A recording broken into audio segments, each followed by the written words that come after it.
Sup guys, this is Heking here, bringing you another retrospective on bringing you a video on the Resident Evil 7 retrospective. And yeah, today's discussion will be regarding the DLC Not a Hero, and to talk about the latest updates that we've got regarding the data that's been retrieved from this DLC apparently that we're gonna be getting, and how the structure is. So I'm gonna read through this list now, so yeah, keep in mind, and also spoiler alert if you don't want to get spoiled for the DLC. Here we go. It does look like this is going to be a lengthy DLC, and it appears to have been a DLC that was being made by a third party before Capcom decided to take control of it and change a few things around because they weren't happy with it before giving it back to them so they could fix it up. I'm not too sure if that's true or not, it's just stuff I'm reading here.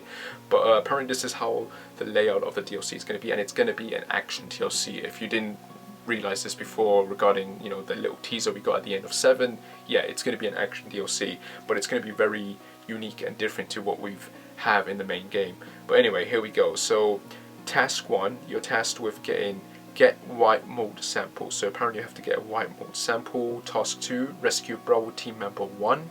Task 3, rescue Bravo member team 2. Apparently these are members from your team that have been captured by Lucas. So and this DLC takes place in the mine, so you are going to be going to the mine. The fourth task is remove gas area. Apparently you'll be using your mask, which is going to be a gameplay feature where I think it might be similar to that segment in Resident Evil Revelations 2 where you play as Barry and you have to wear a mask and you have to go through the gas area and then you have to get out before you run out of oxygen. I think that's what it's going to be like here. Apparently the mask also gives you access to steroids or something like that, which I guess would line up with it being Chris maybe, since he loves these steroids and punching boulders and shit. Maybe not, but again, it's just a thing I've heard. I don't know if it's true or not. Task 5, crush the drill. Task 6, sorry, crush the camera. I don't know what this is about. Crush the drill, crush the camera. Obviously, it probably means that, yeah, we are going to. This does take place in the mines 100%, and maybe you'll have to escape or fight a drill or something. Not too sure about that. Task 7, recovery of important documents. Task 8, get black mold data. So we got white mold sample and then black mold data. What does that mean? We don't know, but apparently one of the unique molds in this game is going to be a white mold, and it will infect other molds and it will make them more aggressive. Not too sure about that. Task 9, ammunition supply. Task 10, recovery of the communication record. Task 11, recovery of the subject type E, so obviously recovering Evelyn. Maybe you're going to be going to that lab that you go in Resident Evil 7 and recovering something from there. Task 12, recovery of the connection member list. That could very well be maybe the list that we find, and it's got a list of blanked out segments, or maybe, I don't know, we'll have to see what it is. Task 13, kill extreme white molded. So it does seem that the new enemy type in this game is going to be a white mold.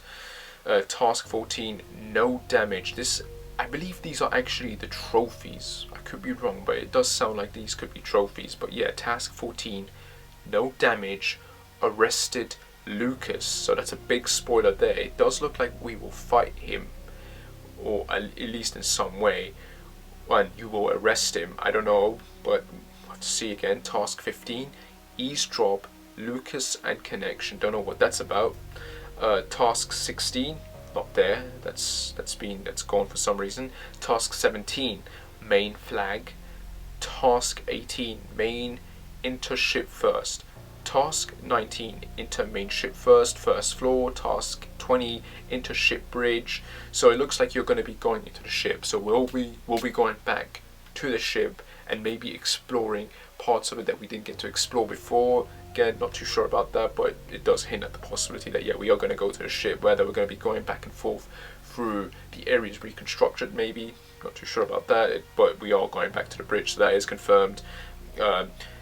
Task 20, I'm sorry, these aren't tasks anymore. These are, I believe these are chapters. I'm not too sure. It has CO8, so I'm just going to say it as it is. CO8 main, white molded dead. CO8 main, enter salt dome. So it looks like we will be going back to the mines again. Does it start in the ship and then it leads into the mines? not too sure about that. 23 CO8 main, CO8, sorry, flew the cliff. Don't know what that means. And then now I'm seeing it. Now I'm seeing it.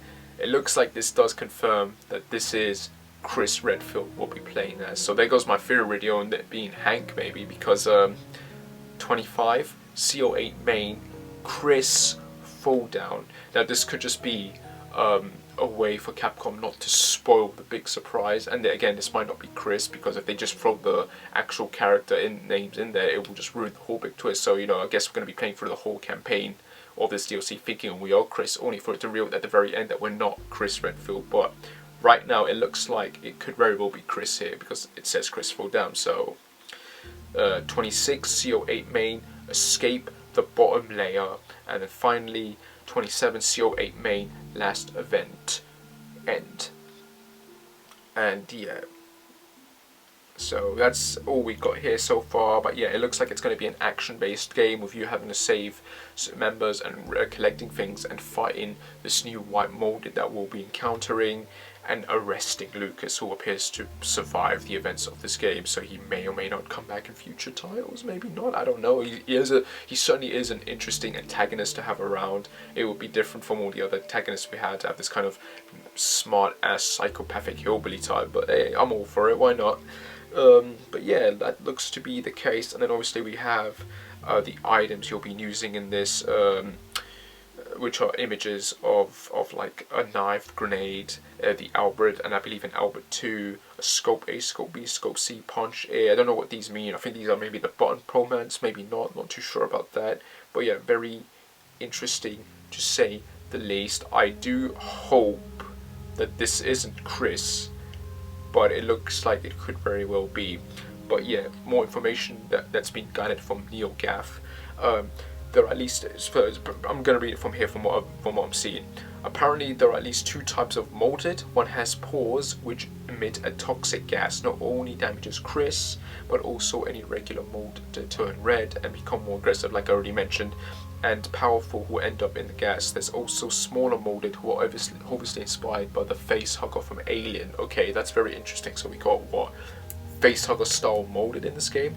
That's certainly unique and very annoying as well. I guess that's why we're wearing the mask, so these things won't infect us 100% very quickly. Chris wears an umbrella tech suit, upgrades with steroids rather than regularly healing with herbs, and yes, you can punch enemies. Why not, right? I mean, again, if you're a tactical guy and if you're playing Chris Redfield, you should be able to at least be able to do some of the combat moves that you can in the previous games. I mean, after 6, it doesn't make sense to go that step back. You know, we still should be able to fight, and if it is Chris, it makes sense that his campaign would be action type. The DLC was developed by a third-party studio, but Capcom, again, like I mentioned, wasn't happy with the quality it came out in, so they're reworking the levels to be on higher quality, so don't take some elements in the DLC and the files to be finalized. I guess that's why it's taken so long for this DLC to be released. Maybe or maybe not, it was meant to be in the main game, but because it's a third party, it seems that it was always planned to be released as DLC, but instead of being released early on, we're getting a bit more late so that Capcom could make it a bit more perfect. You go rescuing your comrades from 3 trap dungeons that Lucas prepared and called fellow operatives in. Okay, interesting. This does confirm that Lucas is obviously not working with the Umbrella Corps, and that it is the rival company that he was working with. Tetsu again. I don't know. It might be confirmed in this that it is Tetsu, or maybe someone else. But yeah, very interesting to say the least. Am I saying that right? Tetsa?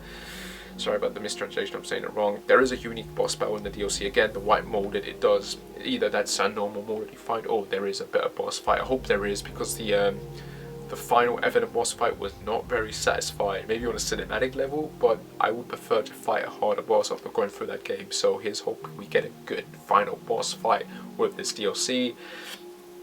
And yeah, I believe that's pretty much all the info we have on it as such.